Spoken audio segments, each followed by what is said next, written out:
Hey guys, welcome to our channel. This is me Kate here and I'm back with new tutorial video. And on today's video, I will be showing you how to log into FNB account on your desktop. So without any further ado, let's get started with this video. First of all, on your desktop, open up any web browser of your choice.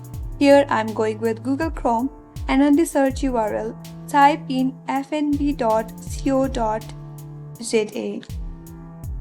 Once you press enter on your keyboard, you will directly land on the official page of FNB Bank. Now, in order to log into your account, at the top of this interface at the right hand side, you will get two empty space username and password. So under that empty field, enter your username associated with your FNB account.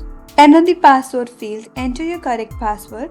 If you haven't registered yet, you can simply register to FNB if you click on this register.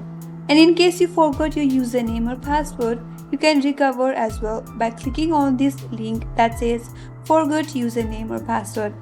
Now, once you're done typing in your username and your password, click on login and on the next page, you will be successfully logged into your FNB account.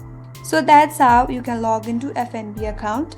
I hope this video was helpful, and if you are new to our channel, make sure to subscribe, like and hit the notification bell icon for more upcoming tutorials. Thank you for watching till the end. I will see you on next video.